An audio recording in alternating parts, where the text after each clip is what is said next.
10 de la mañana con 48 minutos, 10 con 48. Antes de ir a la siguiente entrevista, que es con el director regional del INDH, Cristian Figueroa, que ya está en línea, ya lo voy a saludar. Fíjate que me escribió Nicolás Radovich hace un ratito diciéndome que el hospital estaba sin agua potable desde ayer, está su hija hospitalizada y ella misma o alguien que le está atendiendo le pide que le lleve agua para tomar los remedios. Imagínense los pacientes más graves. Me dice, por favor, informar respecto de esta situación. Preguntamos al hospital, nosotros los comunicadores tenemos un grupo de WhatsApp con los encargados de comunicaciones del Hospital Clínico de Magallanes.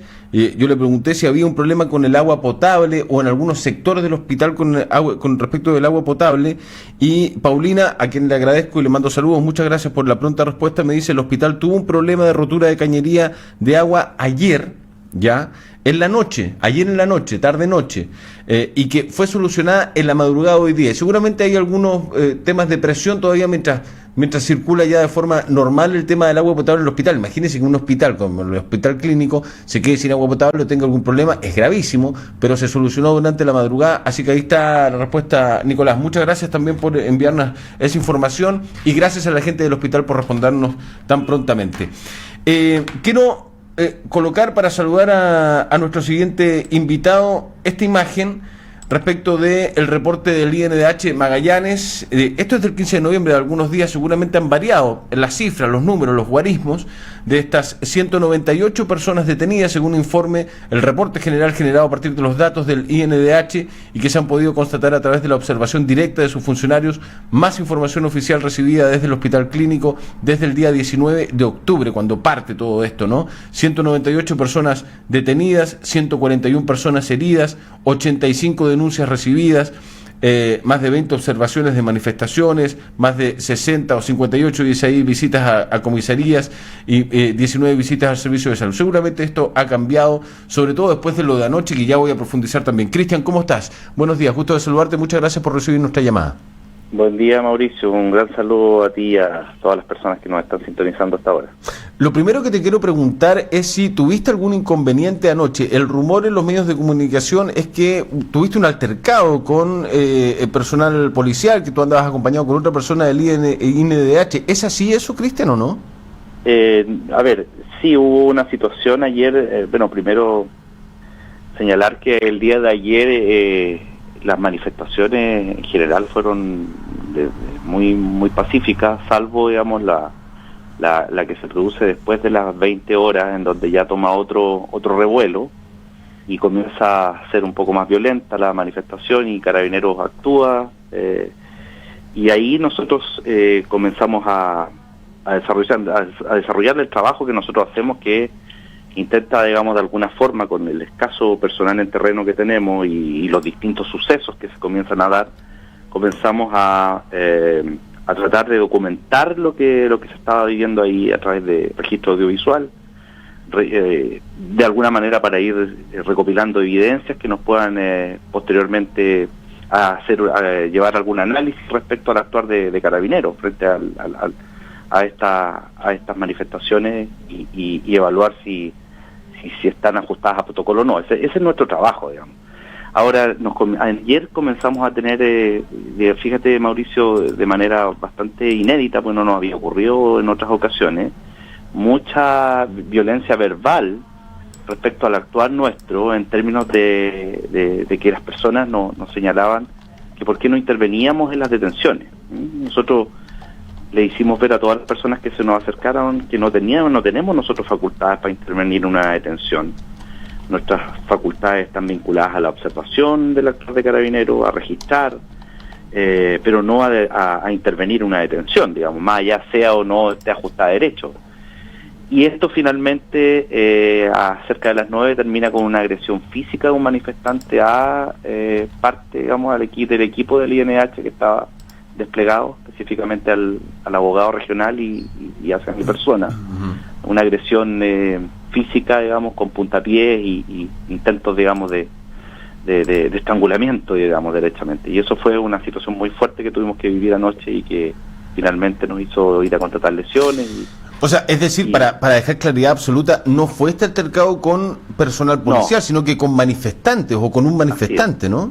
Así así es, sí, con un manifestante, no fue con el personal policial. Okay. Más, el personal policial nos brindó enseguida, digamos, apoyo. Pudieron a la persona que nos agredió detenerla. Esta persona fue detenida y fue, digamos, más tarde trasladada al cuartel del GOPE. Y la verdad las cosas que es lamentable, lamentable, y también es un poco, ¿por qué no decirlo? Quedamos bastante choqueados anoche porque nuestro rol es precisamente tratar de resguardar que la ciudadanía, digamos, que se manifiesta, ojalá pacíficamente, si es objeto de alguna detención, esta esté ajustada a derecho. Ese es nuestro rol, digamos, que estamos cumpliendo.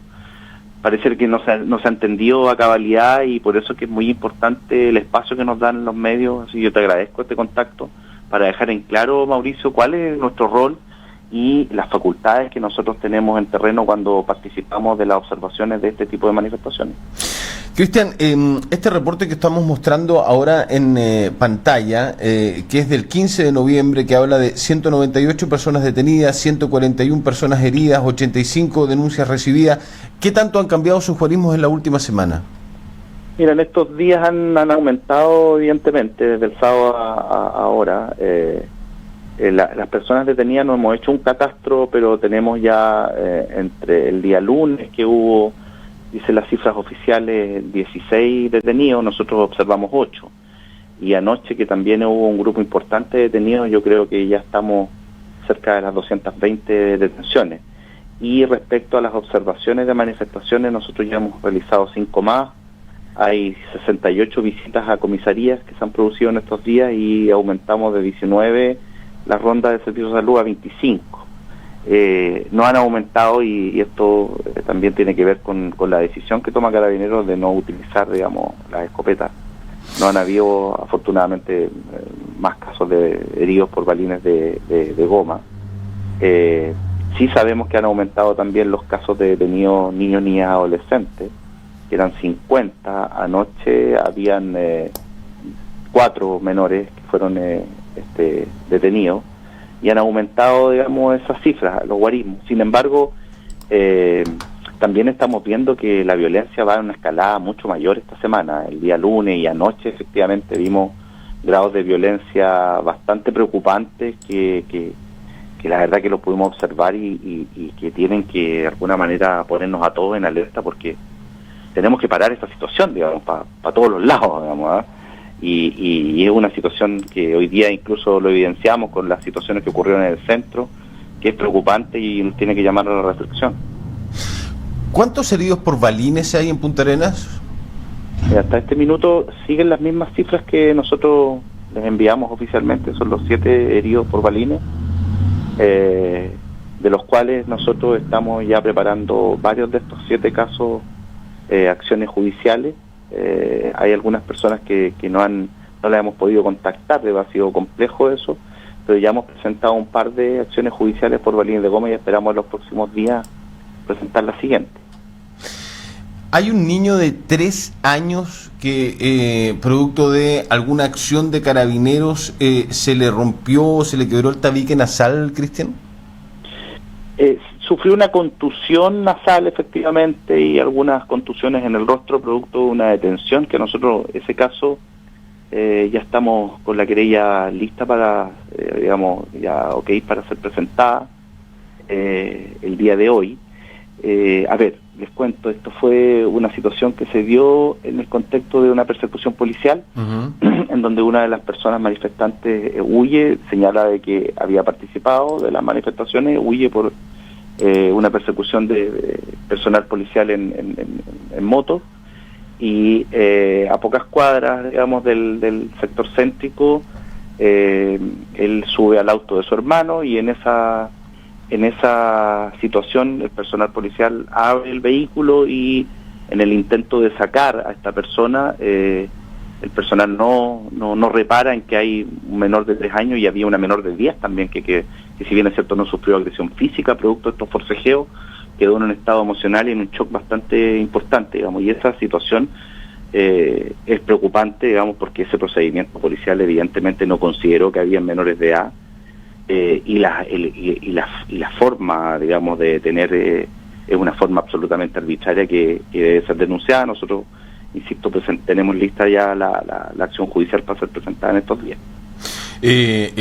A mí me tocó subir un video a mis redes sociales donde se ve la persecución, se ve la madre de este niño bastante afectada, que se están tratando de subir un auto, donde había otra persona involucrada.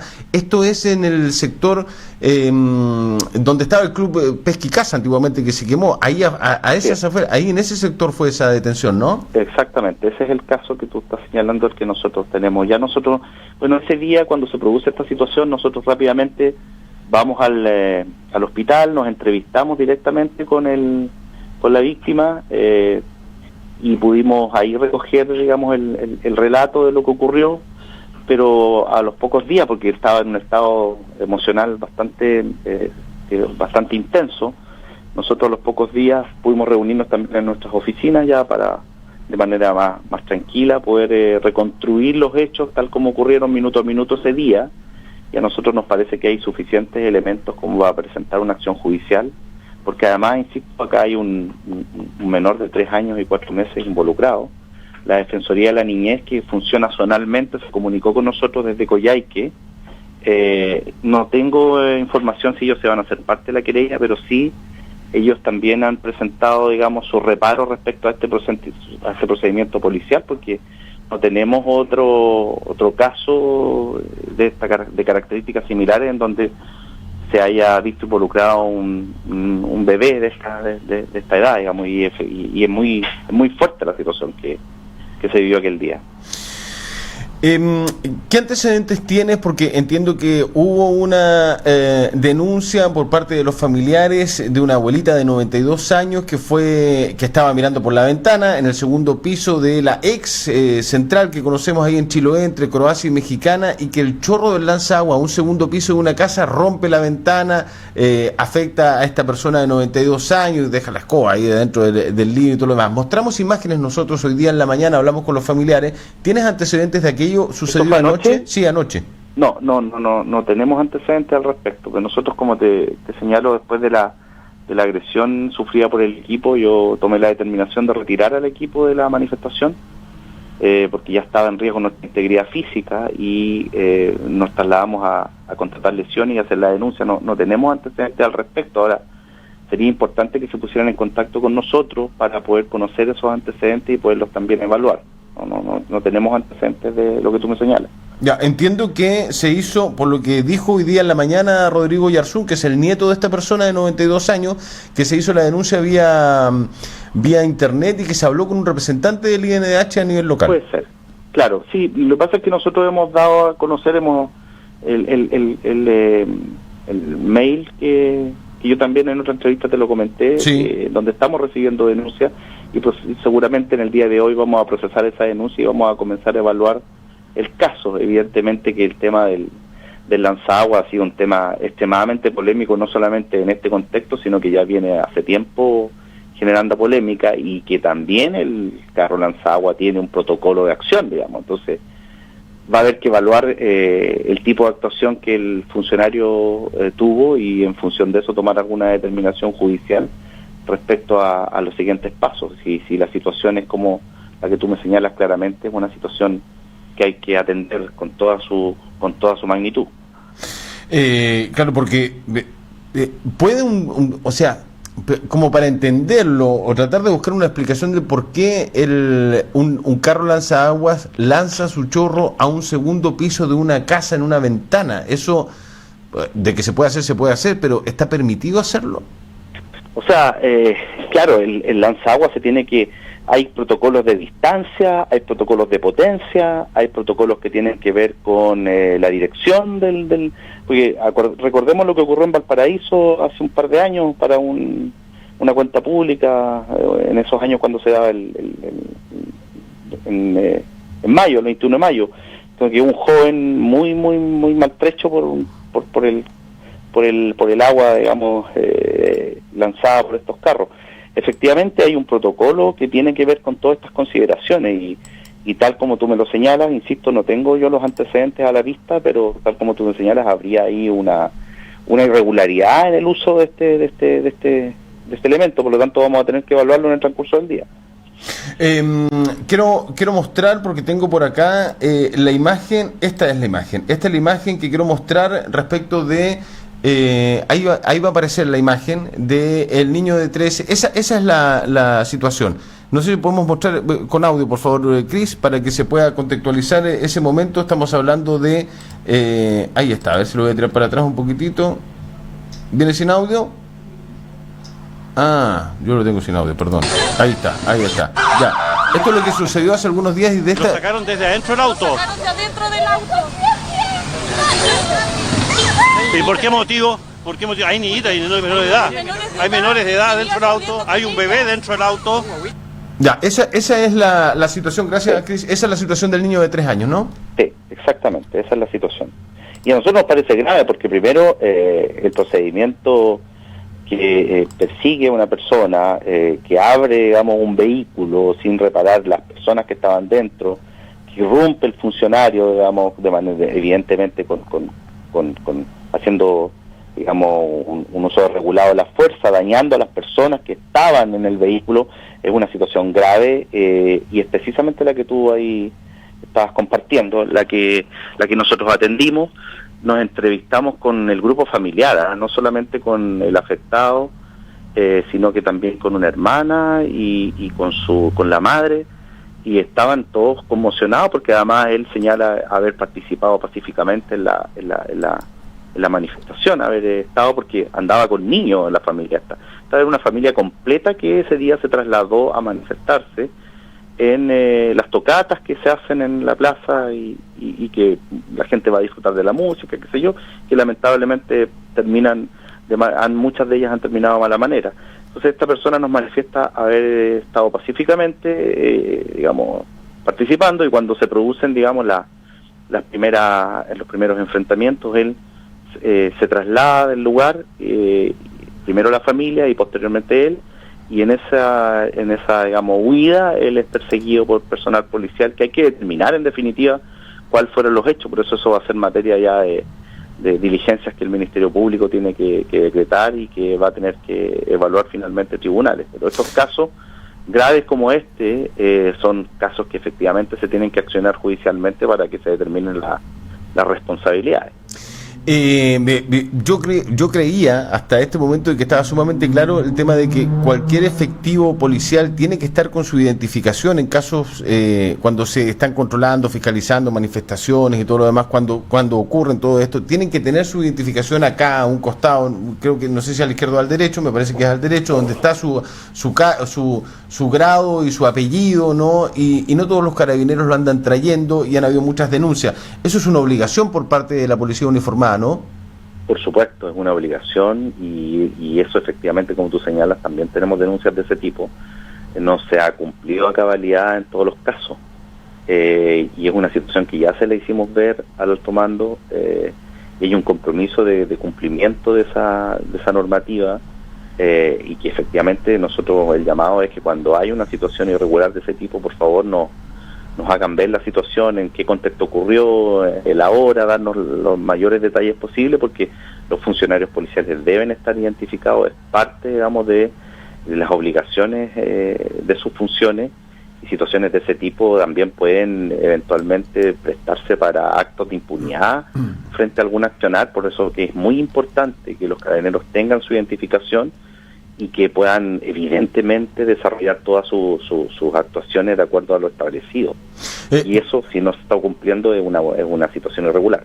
Cristian, este espacio nosotros lo generamos también con la intención de educar, de entregar contenido a la población, y creo que hay una confusión, y me gustaría que tú la puedas explicar, respecto de el Instituto Nacional de Derechos Humanos y qué son los derechos humanos cuando una persona es pasada a llevar por alguien que representa al Estado con el poder de un arma.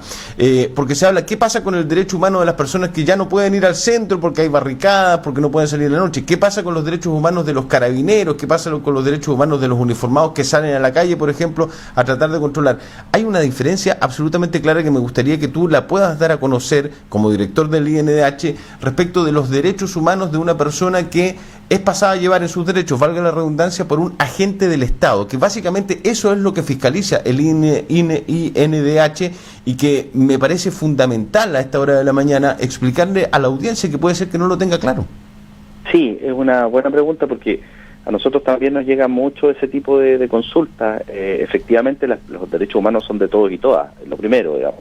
Ahora, lo que nosotros hacemos es precisamente, y de alguna manera la concordancia internacional para comprender jurídicamente las responsabilidades que le competen a los estados cuando comprometen y digamos, de alguna manera suscriben pactos o tratados, porque los pactos y los tratados son obligaciones jurídicas, ¿ya?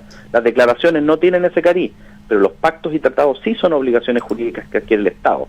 Y por lo tanto, desde esa perspectiva, el Estado es el responsable de otorgarle a todos sus ciudadanos y ciudadanas, digamos, las garantías para poder desarrollar una vida plena digamos, y con todas las condiciones. Ahora, cuando nosotros nos consultan respecto a nuestra actuación, efectivamente lo que nosotros observamos son las actuaciones del Estado frente a los ciudadanos. En este caso en particular, los agentes estatales, pero también hay un grupo, ¿no es cierto?, de agentes del Estado y agentes de Servicio de Salud, funcionarios de Gendarmería, en fin, un grupo de funcionarios que deben actuar de acuerdo a lo establecido en los tratados y en las convenciones y de acuerdo a la legislación vigente, incluso en nuestra Constitución.